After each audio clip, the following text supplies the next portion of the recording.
एक बार की बात है कि श्री कृष्ण और महान योद्धा अर्जुन कहीं जा रहे थे। रास्ते में अर्जुन ने श्री कृष्ण से पूछा, प्रभु एक जिज्ञासा है मेरे मन में, अगर आज्ञा हो तो पूछूं?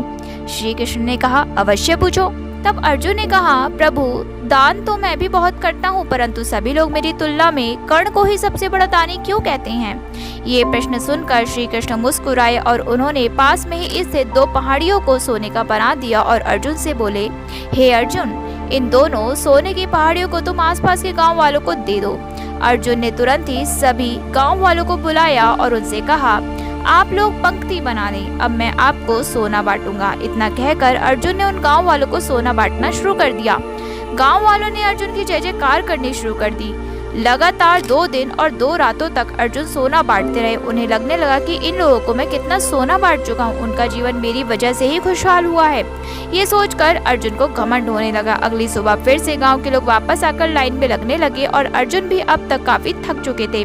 इतना सोना बांटने के बाद भी सोने की इन 2 पहाड़ियों के आकार में जरा भी कमी नहीं आई थी। उन्होंने श्री कृष्ण से कहा, अब मुझसे ये काम और नहीं हो सकेगा, मैं बहुत थक गया हूँ, मुझे थोड़ा विश्राम करने की अनुमति दें। श्री कृष्ण ने उन्हें आराम करने की अनुमति दे दी और कर्ण को बुला लिया।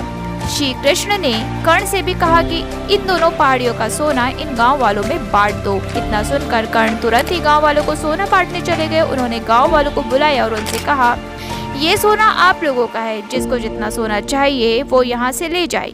ऐसा कहकर कर्ण वहाँ से चले गए। ये देखकर अर्जुन ने पूछा, ऐसा करने का विचार मन में क्यों नहीं आया? इस पर श्री कृष्ण ने जवाब दिया, तुम्हें सोना बांटते बांटते सोने से मोह हो गया था। तुम्हें लगा कि गांव वाले तुम्हारी दया पर निर्भर हैं और कर्ण वहाँ से चला गया क्योंकि वो नहीं चाहता कि उनके आगे कोई उनकी जय जयकार करे। हमें इससे ये सीखने को मिलता है कि अगर हम किसी को दान दें या सहायता करें तो हमें उस पर घमंड नहीं करना चाहिए, उसे अपना कर्तव्य समझना चाहिए। बोलो राधे राधे, कृष्णा कृष्णा।